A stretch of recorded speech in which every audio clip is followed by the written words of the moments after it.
Hi, I'm Patrick Cobb with AARP South Carolina. AARP South Carolina is pleased to sponsor the Post and Courier's Pints and Politics series. AARP is a nonpartisan organization. We don't endorse candidates nor parties. We work on issues important for families 50 plus in South Carolina. Follow us at aarp.org/SC.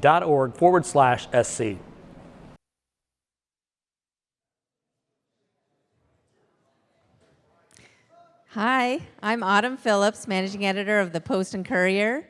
We're here at Steel Hands Brewing outside of Columbia, and today is a very exciting day. This is our first in-person Pints and Politics in more than a year. You can hear the crowd in the background, people talking, having their beer, talking politics. But an interesting thing happened. So in the last year during the pandemic, we learned how to host Pints and Politics virtually, and we saw that there's a crowd all over the state that wants to drink beer and talk politics. Some days we had more than 700 people in an event. So we've decided that we're going to do in-person and virtual. So it's your choice as we move forward. We'll keep the in-person small for now and slowly grow it as things become more safe. So today, besides the fun of being in person, we have an interesting conversation. We have people from both parties sitting on stage with us. We have Drew McKissick from the South Carolina GOP, and we have Trav Robertson from the South Carolina Democratic Party. Everyone's in a good mood, and I think this is going to be some great conversation. Before we get started, I want to thank South Carolina AARP. This is their second year of sponsoring Pints and Politics. They've been great supporters of us, and we just want to thank them. And we want to thank our venue, Steel Hand Brewing in Casey. Now, I'm going to turn it over to our moderators. I have Skylar Croft, our political editor, who has been covering politics in South Carolina for more than 30 years. And I have Jamie Lovegrove, our political reporter, who is one of 11 journalists that we have in our newsroom in Columbia. So thank you for being here, and thank you for watching. Thank you. Thank you both for being here. We've been planning this for more than a year, and it's been schedules and getting in front of people. And the timing is perfect because the State House ends in 24 hours. So we can talk about some of that stuff as well. Drew McKissick here. He's up for re-election this weekend. Trav Robertson's up for election in 2 weekends from now. So we'll do the same thing. This is head of the Democratic Party, head of the Republican Party. So we're going to get started with our first question. A couple of your predecessors, Jamie Harrison and Matt Moore, would have lunch often together. Have you all ever gotten together and broken bread and just talked about the state of things politically in the state? Well, we haven't gotten together for lunch because Trav hasn't offered to take me to Hall's and get a steak anytime lately. You know, there's some rich trial lawyers in the Democrat Party that have all the money now. But we have gotten together off and on to have some conversations about things that just, quite frankly, are of interest to both of our parties, just in terms of structure and things relating to the law that affect us both as far as that's concerned. And I'm sure we'll continue to do that. I think Drew's been much better about that, and Hope at the Republican Party about making sure we know what's happening in the legislature. And so we've done a couple of out of the office meetings, but not too much that anyone would brand us a Republican or a Democrat. Well, we are here in a bar, and happy and very appreciative of Steel Hands for hosting us. Do you have a favorite craft beer, South Carolina brew that you guys prefer when you go out? Personally, I'm a Dos Equis fan, but that's just me. I've been known to drink anything. I will drink any beer. Oh, really? Any beer. I like dark beer better, though. Go ahead. All right, we'll dive into a little politics. And Drew, we'll start with you. So, of course, you have an election coming up this weekend. One of your leading challengers is Lynn Wood, and we do want to get into some of the things he's been saying about you a little later. But first, we want to get into what he kind of became known for and what he continues to say, which is that the election was entirely fraudulent, that Donald Trump is still the president, not was the president, but is still the president, and that it was, in the words of Donald Trump himself, all a big lie. Do you believe that? Well, first off, there are a couple of things there. One is in terms of actual fraud itself. In my opinion, yes, there was fraud. The question is, we don't have quantities. We don't know how to quantify what there actually was. Let's say, for instance, in Georgia, in Pennsylvania, in Arizona, Wisconsin, and Michigan. That's a problem, not having quantities you can actually apply to that. The other thing, though, that also impacts that is when you have unelected bureaucrats and unelected judges superseding states in terms of how election law is actually applied. The Constitution prescribes that state legislatures make election law. You had issues in the last campaign, whether it was because of a multitude of lawsuits that were filed or because you had unelected bureaucrats simply decide, well, we'll take ballots up until Friday if they've been postmarked by Tuesday, or some things of that nature. That, I think, to a lot of folks, begins to mix in with the overall just what they would see as injustices in the campaign and in how the actual election was conducted in terms of the votes and so forth. And all that adds up, I think, to a situation where I think a lot of people's, their will, I think, in a lot of cases was superseded. But that takes us back to what legislatures need to do, protecting the legislatures and protecting their right and their ability to actually make election law, and to see that stick. Here in South Carolina in this last election cycle, unlike some of those other states that I just mentioned, what we did was we fought back against attempts to do that, and we took that fight all the way to the U.S. Supreme Court, and we won. In my mind, the place to fight election fraud is before it happens, not after it happens. If the wrong ballots, however they get into the ballot box, get in there, it is almost politically and legally impossible to get them out once they're in there. And that's just a sad reality. So whether it is doing a better job at enforcing the application of state election law prior to elections, whether it is campaigns and parties doing a good job in terms of poll watching, poll managers and other things of that nature, that's where you stop from having problems, is on the front end. I'm proud to say here in South Carolina, I think all would agree, regardless of their political affiliation, we had an election cycle in 2020 that was, generally speaking, not as problematic as we saw in some of these other states, to be kind. The biggest problem that we had, I think, was in Dorchester County, where it was an issue of a vendor that didn't quite print a barcode on the mail-in absentee ballots as dark as it needed to be, and it wasn't able to be scanned. So they got together and they did the hand recounts for about 2 days, and they got it done. We didn't have those problems here, thankfully. Bottom line, with all those caveats, noted, Yeah. was Joe Biden the legitimately elected president of the United States? Well, in terms of the Electoral College, yes. He won the Electoral College in that sense, and it's certified that way. Is that sufficient, Trav? It sounds like a winner to me. And I just want to say, on behalf of every Democrat in the state of South Carolina, we are supporting Lynn Wood 100%. We endorse him today. We want him to be chair of the Republican Party. We want that to happen. But as it relates to election fraud, let's be realistic. The Republicans control 6 of 7 congressional seats. They control the House, the Senate, 9 constitutional offices. I want you to show me where you all committed fraud in this last election cycle. Let's turn it over to SLED immediately. I want to find it. Root it out. But I think the real premise is, Jamie, is that they are using a scare tactic to try and change the political landscape in the election system in this state. And we saw a casualty of that today. Trey Walker finally got what he wanted, and that was to get rid of Marcy Andino, the state election commission director. And it is a serious problem going forward, and it will play havoc in our presidential primaries. Drew, let's back up. The president, the former president, using the phrasing "the big lie."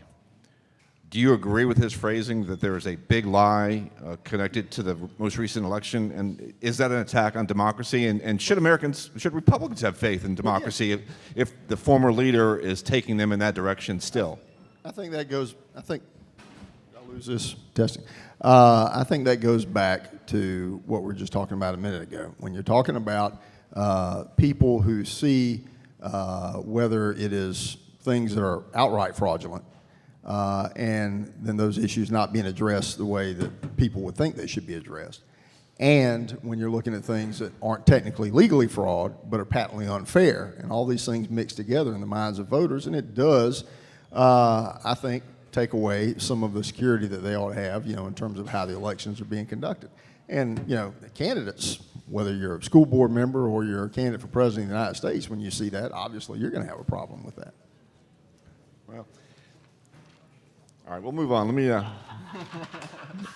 me go on to Trav.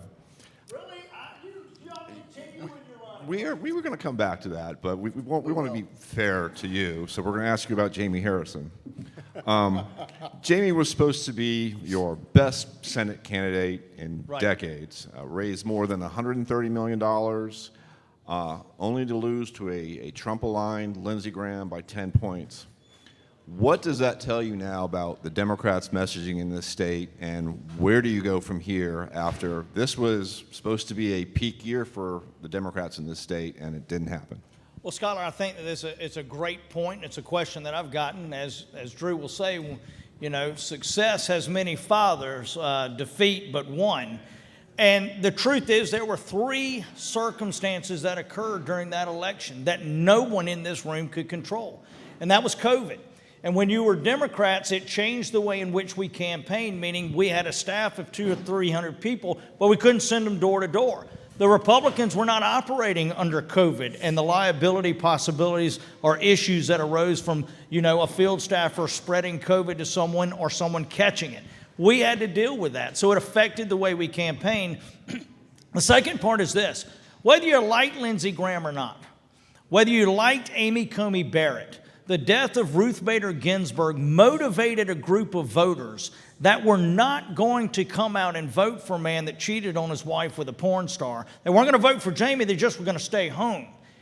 But when Pints came and Lindsey Graham gave a perfect performance in that hearing, and Amy Coney Barrett held up that pad after being grilled for 3.5 or 4 hours, and there was not one note on it, it actually motivated an older group of evangelical voters that saw the culmination of a 40-year fight to overturn Roe v. Wade.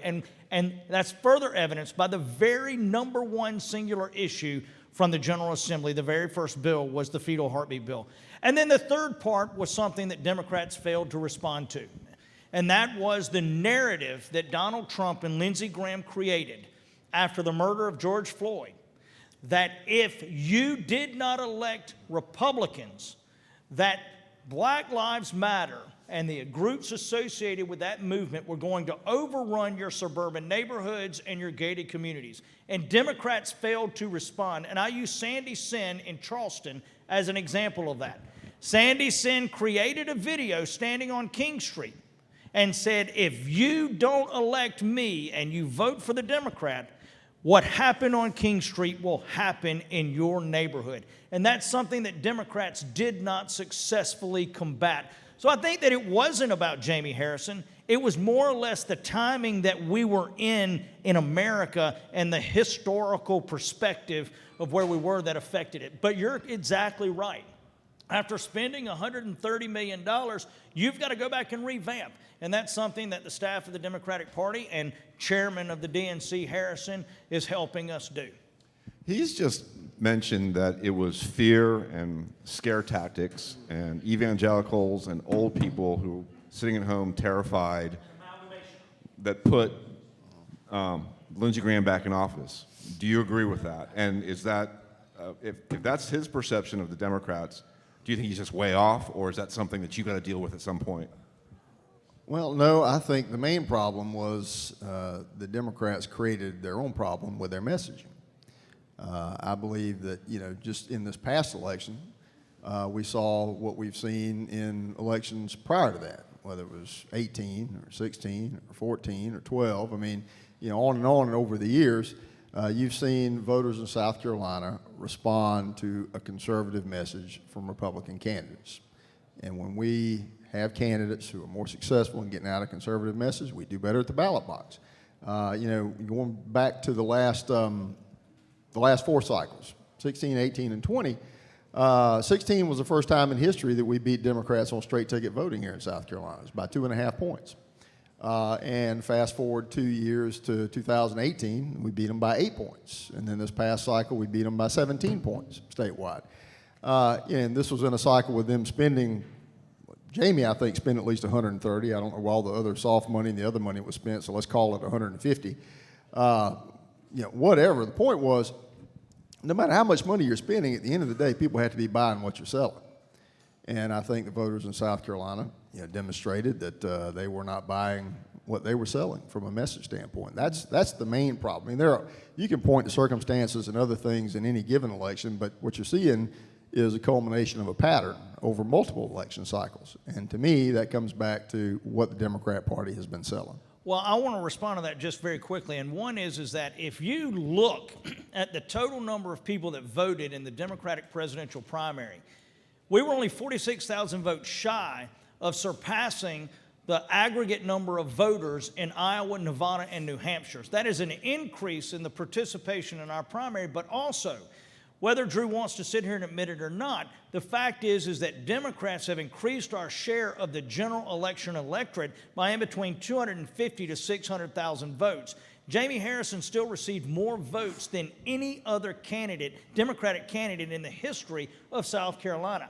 The fact is that South Carolina is an independent state that trends Republican because sometimes Democrats make mistakes and don't run good campaigns.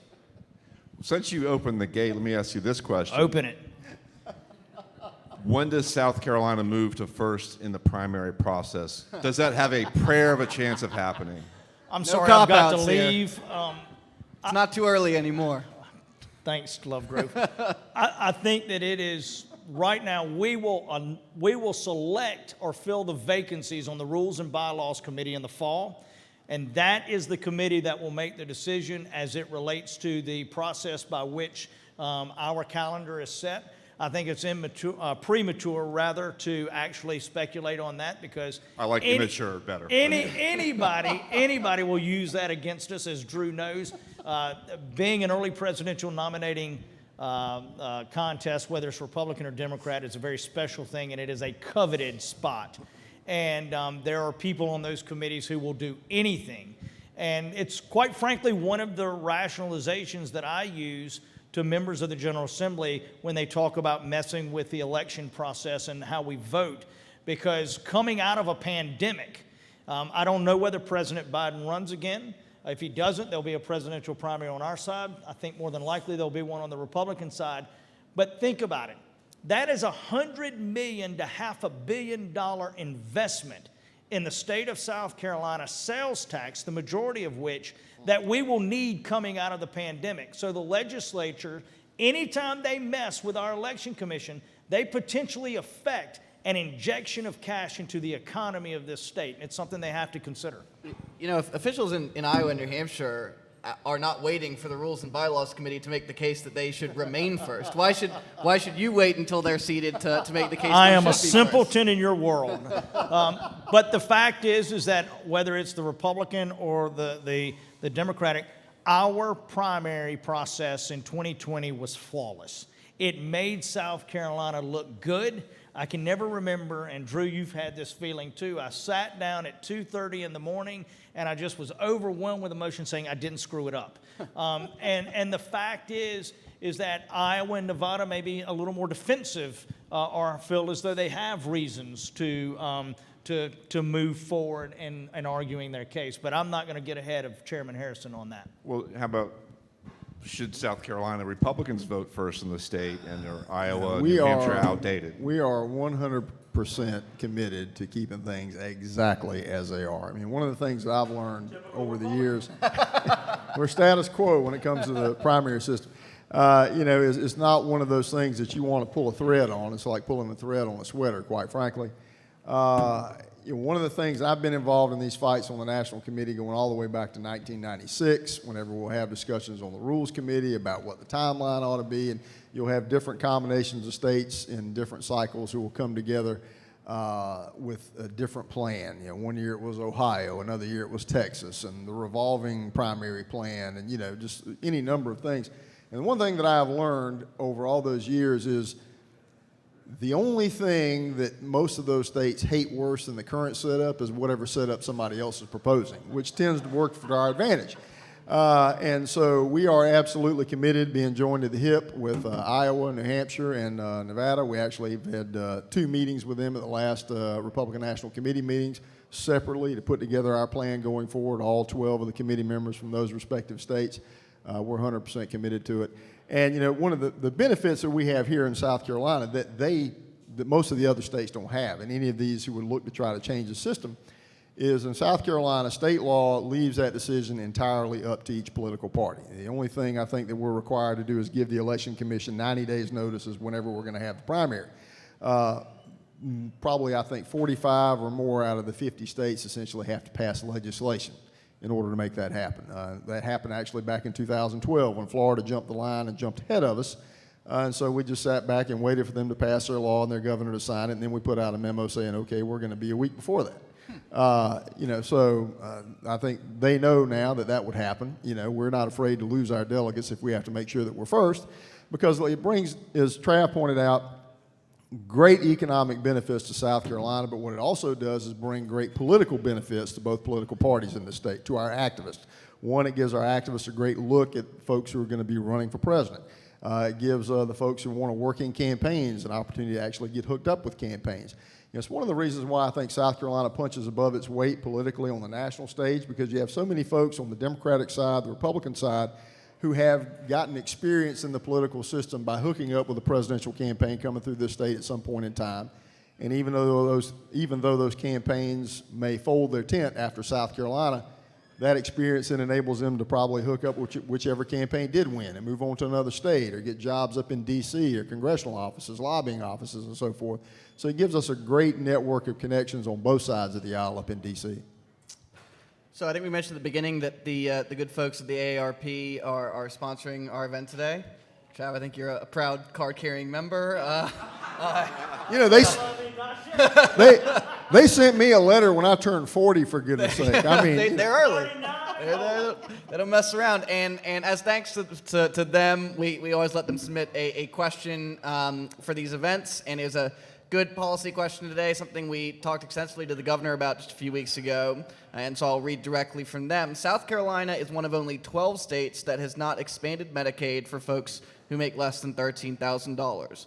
The recently passed American Rescue Plan would incentivize South Carolina with an additional $790 million to extend Medicaid coverage for our poorest adults. Can you explain why you think this expansion is or is not important for the state? Drew, we'll start with you. Well, first off, you know, it comes down to what can we afford. It comes down to what kind of commitments, or rather requirements, is being put on the states and the state's budget if you take so-called free money. Free money is never free.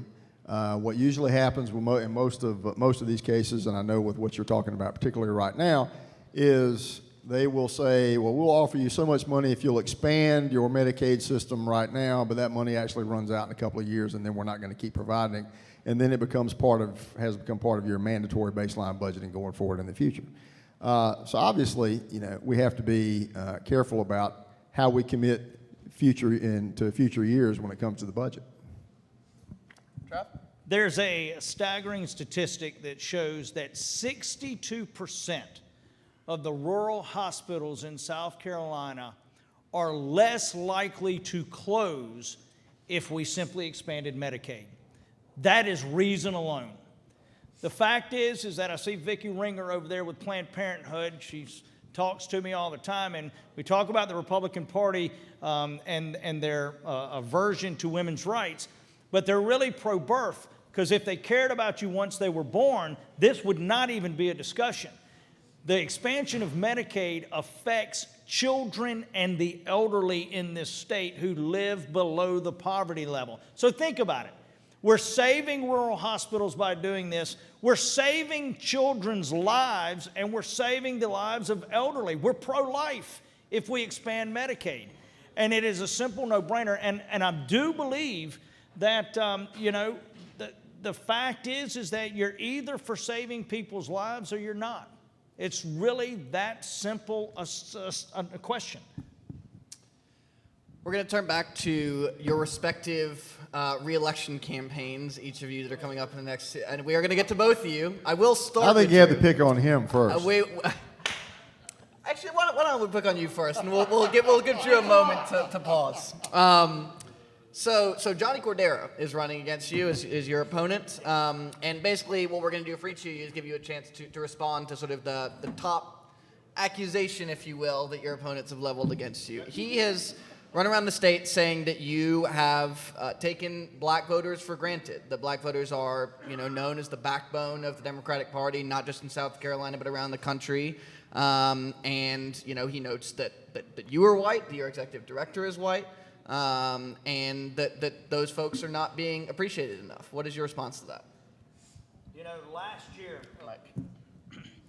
Last year, I traveled to every single county in this state, risking my life campaigning on behalf of Jamie Harrison for the United States Senate. I don't recall seeing Johnny Cordero once.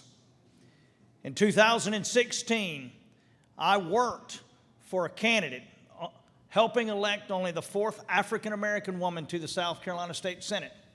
I don't recall seeing Johnny Cordero once. In 2008, I believe, or 10, I worked and helped elect Anton Gunn flip a Republican seat, electing an African American in a Republican seat. I don't recall seeing Johnny Cordero once. In 2008, I campaigned across this state for Barack Obama as President of the United States, and I don't recall seeing Johnny Cordero once. The fact is that in 2020, Johnny Cordero was the chairman of the South Carolina Democratic Party's Black Caucus. As chairman of that Black Caucus, he had the opportunity and the freedom to endorse Deval Patrick, an African-American former governor, to endorse Senator Cory Booker, an African-American senator, or endorse Senator and now Vice President Kamala Harris. And he chose not to do that. And he's claiming to be the progressive in this race. He did not endorse Elizabeth Warren, the progressive woman in this race. He chose not to endorse Bernie Sanders, the father of our revolution and the progressive movement. So the fact is that I will take my record of supporting African-American candidates and working in the African-American community over Johnny Cordero's any day, anywhere, anytime. All he's got to do is show up. I think it sounds like he's been working on that speech for a while. It was a little preview of the convention speech. Drew, we'll give you a little chance to preview your convention speech too. So Lynn Wood and the upstate activists who lured him into this race and have been supporting him, have argued that you are basically not responsive to the grassroots supporters of your party, grassroots conservatives, especially in the reddest areas of this state, places like Greenville County, places like Horry County, where he has gained some traction among party activists. What's your response to that?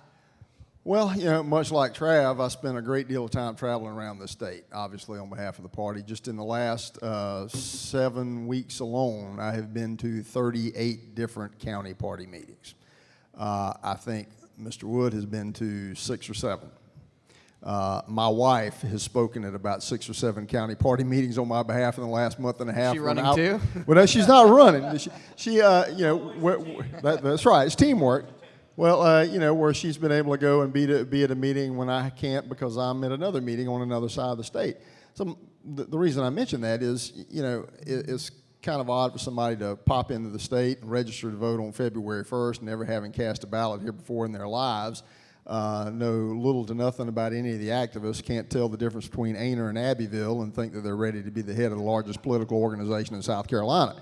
But as to any of the suggestions that you just mentioned that some folks in his camp have made, the simple fact is, you look at the results.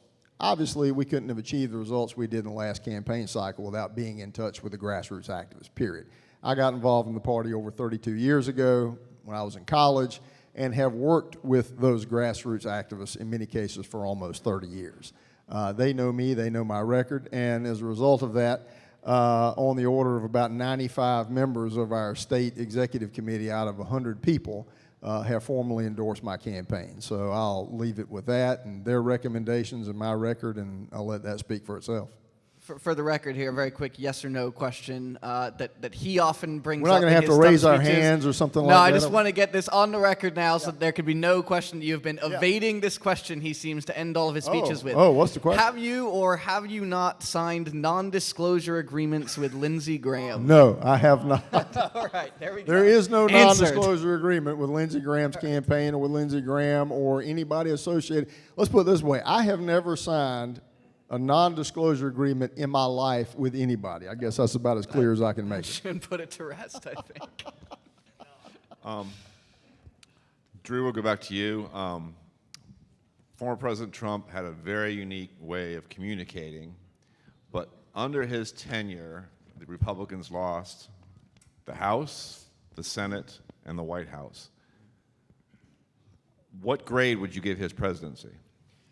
Well, if you're talking about communications, I mean, I'm looking at what happened here, here in South Carolina, again, over the course of the last 4 years that I just described a few minutes ago, where we've gone in the last 4 years and the growth that we've seen since I've been chairman. And I became chairman about 4 months after President Trump was inaugurated. And the growth that we saw here in this party has been astounding. And just within this reorganization cycle that we're going through right now for this upcoming state convention, we are up 100% over turnout from 2 years ago in terms of folks at the reorganization precinct meetings and the county convention levels across the state. That's because folks are excited. And I judge the measure of success for any candidate based on how enthusiastic and excited people are about the candidate, about the campaign, about the message, because enthusiasm and excitement is what gets people to do things. It's what gets people to give money and be involved in what we're trying to do. You can go back and look at, Ronald Reagan's midterm election in 1982, and you can see we lost seats when we had the White House in. You can look at, any number of other presidents. I think with the exception of George W. Bush, I think was the only midterm where we didn't lose members of the House, I think, in almost 100 years or whatever the number was. It was a long, long time. It was a record. Generally speaking, when you have the White House in the midterm elections, you're going to lose seats. But what I did see, though, when it came to communications, and I think it was one of the things that was very distinctive about President Trump, is during the 2016 cycle, when you had him running against 16 other Republicans, and he was able to essentially dispatch them with ease. These were not just the B team. I mean, he was running against the A team. I mean, these were former governors and current senators and so forth.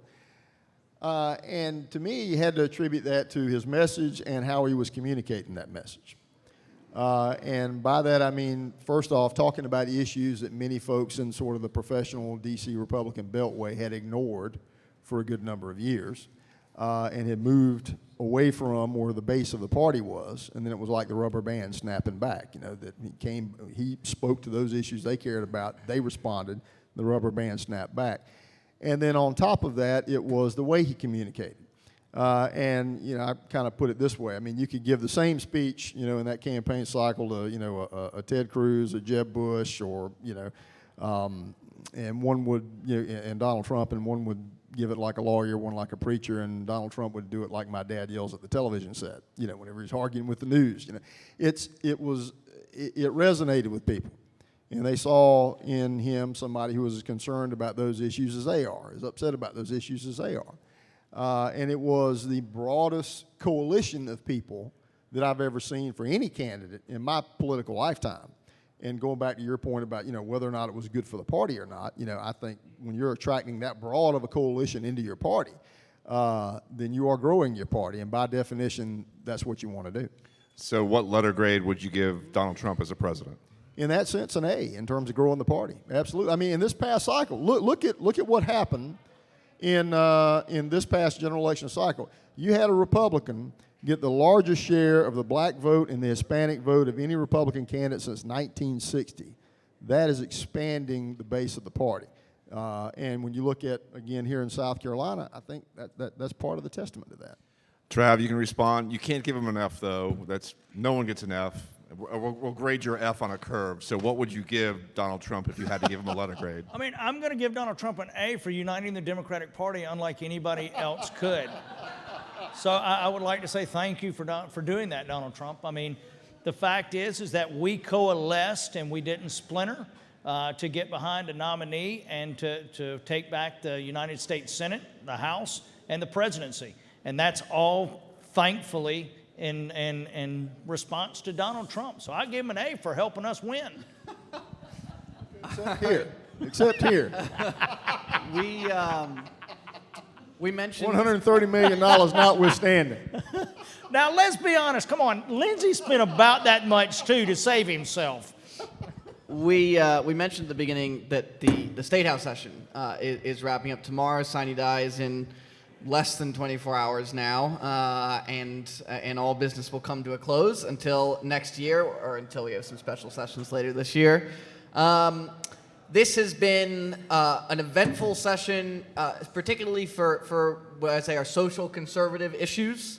We have seen lawmakers attempt to outlaw most abortions in the state that has been held up in the courts. They quite literally just, some breaking news, have approved making the death penalty default the electric chair, or giving inmates the option of a firing squad. They have permitted the open carry of guns. That also happened just today. A lot seems to happen at the end of sessions. That's a trend from a lot of years.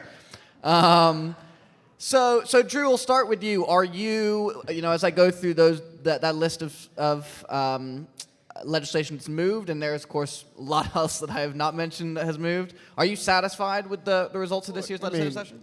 Happy with those things you mentioned, sure. I mean, there's still other things that we could do, we could see done. The legislature has a lot on its plate, and we've still got Santee Cooper, obviously, for them to finish figuring out. And then you've got the budget, which obviously takes up a big chunk of the session every year. But in terms of the things that they did get done along those lines, those are things that we've had conservative grassroots activists in our party for a long time, have been working towards. And in this cycle, a lot of that was made possible by the fact that we expanded our majority in the State House, and particularly in the State Senate. And we picked up 3 Senate seats. Of course, the magic number in the Senate is 26 if you want to avoid a filibuster. So now that gave us more of a margin to make sure that we could do that and move legislation along. It was why you saw Senate leadership, prioritize the heartbeat bill and put it as the first bill out of the chute in the Senate, because we knew the House had previously been able to get it done. That wouldn't be a problem. The governor was able to sign it quick.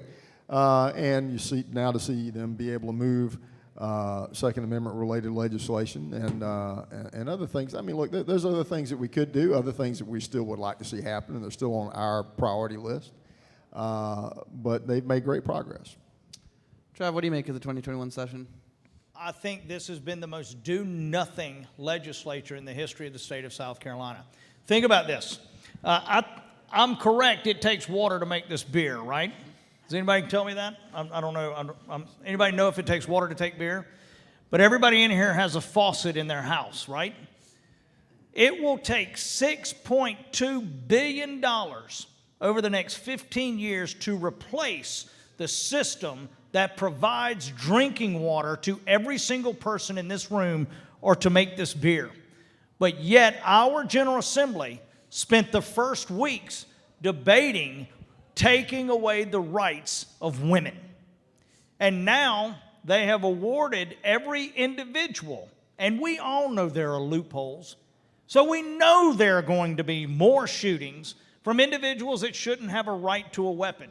And I often laugh. I say, if you really want open carry, I'm ready to get my .357 Magnum. I'm going to put it right here on my side if you want a short little bald man carrying a pistol. But at the end of the day, it has been the most inconsequential legislature in the history of our state when you look at the fact we have over 784 roads and bridges that are falling apart.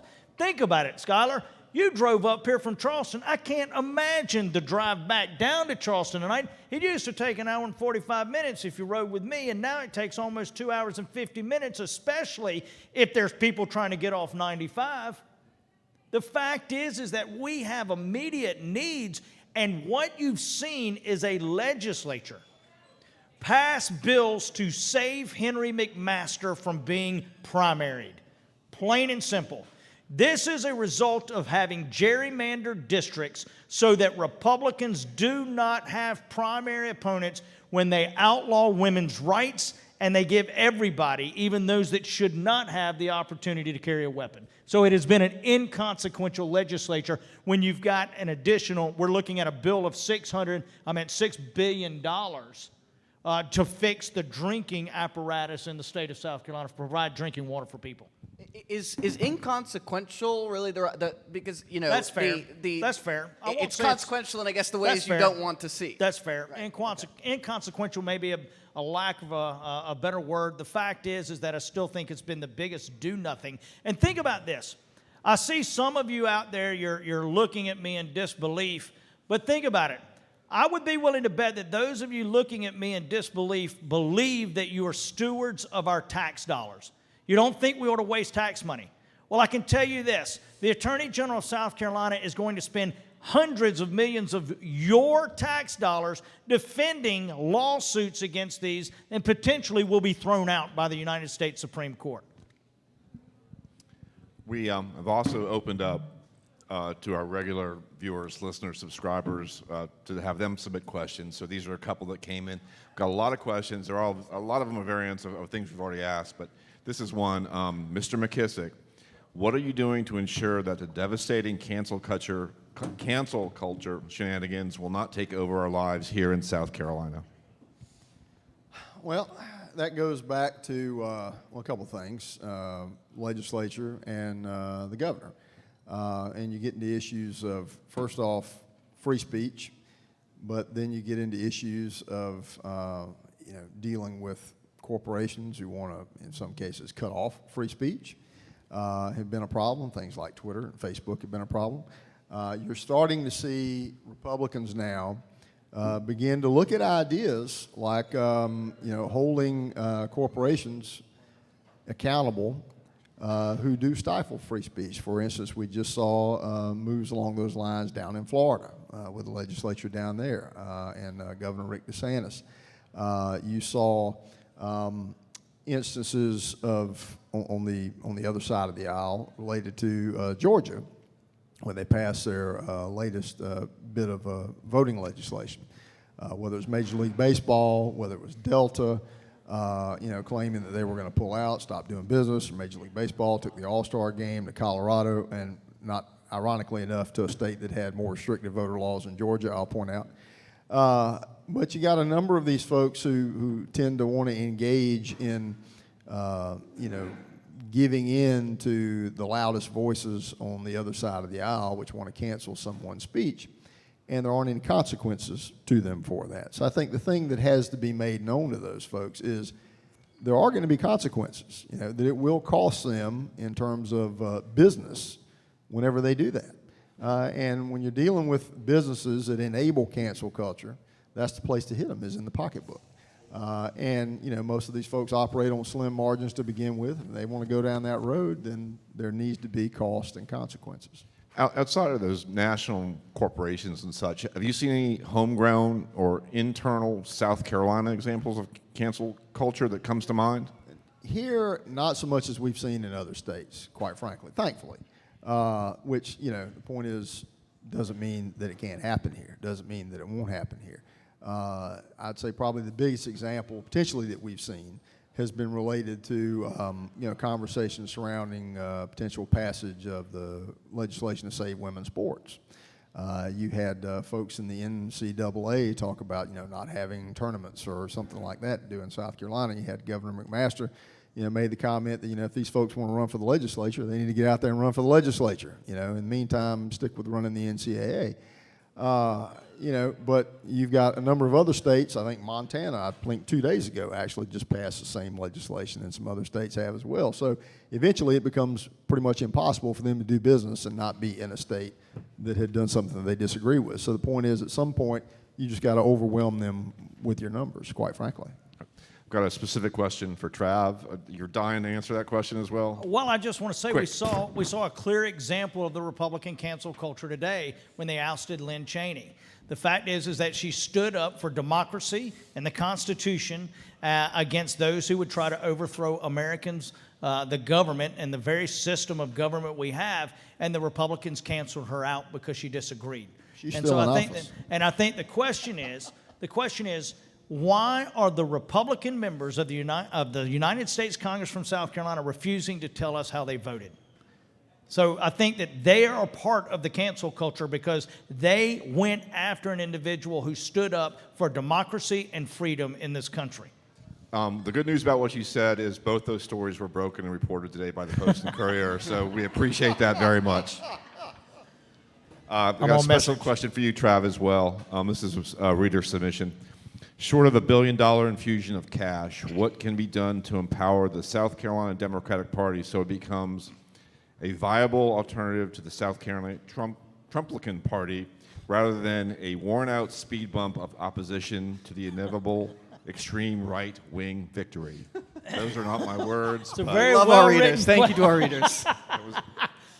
It's a great question. I think that one of the things is you have to constantly reinvent yourself when you're in politics. You have to figure out what works and what doesn't, and you have to be not afraid to try and not afraid to fail. The truth is that we've got, everyone wants to compare us to Georgia. They say, why aren't you Georgia? Why aren't you Georgia? Well, the truth is that we've not put consecutive or back-to-back well-funded and organized election cycles together like Georgia. And, most people forget about Sam Nunn's daughter and Jimmy Carter's grandson running almost a decade ago. Then you had a slate of candidates behind them and another slate, and then you had Ossoff, who ran for the U.S. Congress. Then you had Stacey Abrams, and Stacey didn't leave. She actually stayed after the election was stolen from her. She invested in voter suppression protection and making sure there was a voter registration program. And then you had Warnock and Ossoff come in and win the U.S. Senate. So I think that that's key, is making sure that we have candidates competing. And our number of candidates has increased exponentially from 2018 to 2020, and I think it will even go higher in 2022. But we also have to be focused on voter registration. And the fact is the South Carolina Democratic Party has started a voter registration pilot project in 3 counties to see what we can do, what the data shows us, if we can access that data correctly and give it to our county party leaders and the staff, and then expand that statewide. And then coupled with the fact that we do have to make sure our messaging is on point. And we have to continue. Without any doubt, we have to continue to make sure that we fight the voter suppression efforts that the Republicans are constantly trying to ram down our throats in the General Assembly. We're going to stay with you, Trav. We've got another one.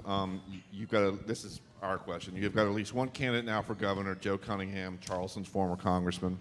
There may be others, but there's no guarantee that the field's going to get bigger. Right. How do Democrats parlay 2022 into a win, given what we've all talked about here so far, that it's a strong Republican state and the Democrats got a real bad setback in 2020? I don't agree with the premise that South Carolina is a Republican state. I think South Carolina is an independent state that trends Republican because Democrats sometimes miss the mark and don't run great campaigns. The fact is that we have increased our share of the general electorate from 2018 on. We've got to continue to make sure we have good candidates in local races. But at the end of the day, we've got to make sure that we continue a self-disciplined course of stability and continuity as we go in. We're going to have a banner crop of candidates running for office. And I do believe that as we talk about the $4.2 billion that the Republicans are going to refuse to take for infrastructure and needs in this state to help build our state back better, that you're going to see that moderate Republicans are going to find somewhere else or someone else to vote for, especially when Lynn Wood becomes chairman of the state Republican Party. And then let's do the Thanks to your endorsement. The Drew follow. What are Governor McMaster's accomplishments? Name 3 maybe that should guarantee him another term in office. Well, first off, it comes with defending taxpayers in South Carolina. I think I put that up at the top, and also continuing to defend conservative grassroots principles, which he has over the course of his career and prior to being governor and then as governor. And in the past cycle, joining with us, obviously, to defend election law. So we made sure that that was, again, we didn't have an issue here in South Carolina like they had in some other states. And I think you're going to continue to see him move along those lines. And he's been a big advocate of the pro-life cause for a number of years. And he was, continued to call on the legislature to pass the heartbeat bill, which got passed early in the session. He promised he'd sign it as soon as it passed. He did. He's called for Second Amendment legislation, and he's been talking to the folks in the Senate about moving forward with at least one of the bills that came out of the House. They did. He'll be signing that soon. And I think you'll continue to see him do that. I mean, one of the things that Trav didn't mention, and he wants to say that South Carolina is an independent state. I think it might be true, but not in the sense that he means it necessarily. We are an independent-minded state, I think is a good way to put it. But South Carolina is a conservative state. Still, anytime anyone does any surveys on voters in South Carolina and they ask them whether or not they're conservative, liberal, or moderate, conservatives outnumber liberals and moderates, period. And so the only thing that's going to fix that for the Democrat Party in terms of being more competitive would be if they adopted our platform. Well, the fact is that, last year you had almost 1.4 million women cast ballots in South Carolina as opposed to the 1.1 million men. So you had approximately 300,000 more women than men that voted. And those individuals are going to probably have something to say about the leadership in this state when they constantly see their health care choices and their rights eroded consistently by Henry McMaster. And that's going to be interesting. I'm not saying that female voters aren't conservative voters, but at the end of the day, there's going to be a serious conversation about that. And I know that Vicki Ringer's going to take it to them. Want to move on to something that's going to be coming up later this year, and we are running out of time, so I'll try to move fairly quickly. Redistricting. Most of the congressional districts in our state, most of the state house districts in our state are not competitive at all, one way or the other. Either strong Republican districts, strong Democratic districts, and in a lot of ways it is designed that way. It is the current redistricting system where the legislature has control the right way to do it moving forward? Drew, we'll start with you. Well, if you're asking whether or not we stick with the same system we have or not, the answer is yes. Absolutely. I mean, you didn't hear Democrats talking about a need to change the system whenever they were in charge of the legislature. I don't know if you go back through the archives of the Post and Courier. I'm doubting you'll find that was a story at any point in time. Some of those Democrats are now Republicans. Some of them are. But look, I mean, it is a transparent system. If people don't like the way that legislators draw lines, then they can go talk to their legislators. They can vote against them the next time. This business of so-called nonpartisan election commissions is a bunch of garbage. I have not met a truly nonpartisan person in my lifetime. Anybody who gets involved in politics in any capacity is most certainly partisan in some capacity. And basically what that does is hide their true intentions behind, something that's more opaque, quite frankly. So, yes, we're in favor of keeping the system the way it is. Trav? I mean, there is an argument to be made to the victor goes the spoils, but at the end of the day in this state, something's got to be done. I mean, you're drawing districts to protect incumbents instead of serving voters. And that means that if there is an independent redistricting commission that needs to be created to help solve this problem, then the answer is yes. There's no reason that Congressman Jim Clyburn should have 18 or a portion of 18 of 46 counties. It means that Joe Wilson and Representative Rice are scared to address issues as it relates to people of color. And so something's got to change and something's got to be fixed. And I think it's going to be an extremely convoluted way in which we redraw the lines. Remember, one of the first things that Donald Trump refused to do when he became president was appoint someone to run the United States Census. Think about that. That was done by design because it benefited one political party over another political party, and that's not what the census is about. And so as a result, We will not get these numbers until potentially September, which puts in, will the legislature decide to change the filing date? Will they create two bills, one that deals with House members and the United States House, and then come back and do the South Carolina State Senate later? We don't know, but that makes for a convoluted, non-transparent process, which hurts the voters of this state. And if the Republicans are supposed to be for transparency, by God, they ought to want this changed. Very quickly, one change to the status quo you have supported, I know, Chairman McKissick, is closing party primaries and making it such that only registered members of the first of all, having voters register by party, and then only letting those members of the party vote in primaries. Why is that a good idea? Well, first off, it goes to freedom of association. I mean, the purpose of a political party is for people who have common interests, common beliefs to come together and then nominate candidates that they believe reflect their values and then try to win. Get together and put that candidate forward in November and win elections to affect policy. So in essence, the state here in South Carolina to require that whenever you go do that most important thing that you can do as a party, which is pick candidates, that you throw that process open to any Tom, Dick, and Harry who wants to walk in the door, I think infringes on freedom of association to begin with, in my opinion. I think, though, there are a lot of different ways that states do this. Some have closed primaries, some have partially closed primaries. There's about a dozen different ways that states do this around the country. I think the way that we do it is the worst way, when you require that there's no partisan registration and that anybody can vote in any party's primary. I take that back. Probably the worst way is the way they do it in California right now, where you have everybody running on one primary ballot all at the same time, Republicans and Democrats competing against each other. But short of that, the way we do it is the worst way.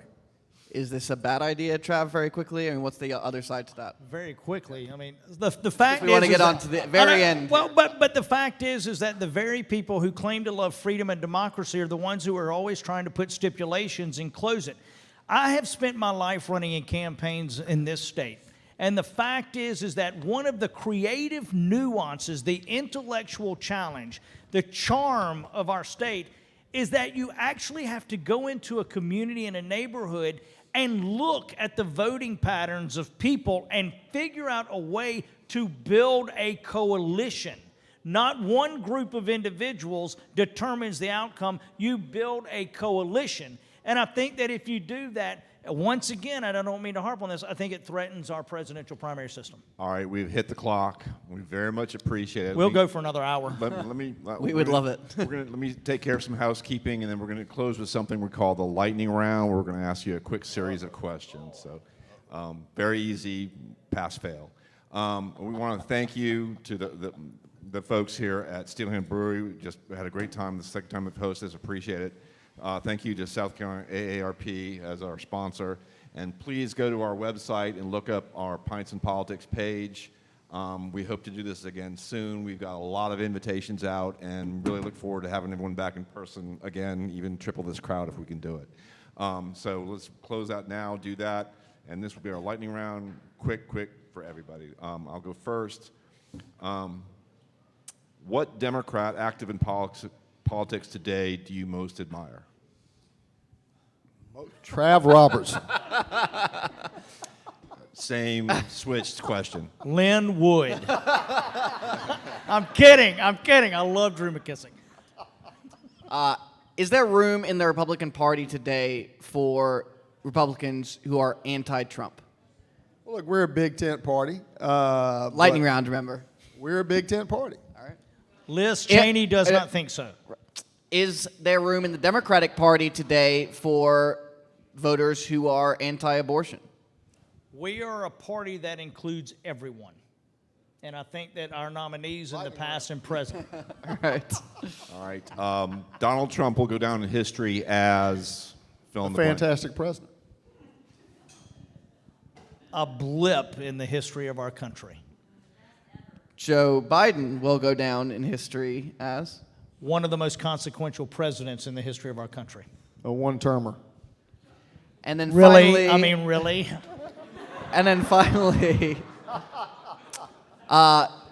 Drew, first to you. Who from your party is most likely to win the 2024 South Carolina presidential primary? I have no idea. I'm not involved. Who from yours is most likely to win the 2028 South Carolina Democratic primary? I'm just focused on the next 9 days. Very good. We thank you all very much, and I hope Thank everyone you. enjoyed themselves. Thank you for coming. Shout out to my mom and dad right there, their first outing since COVID.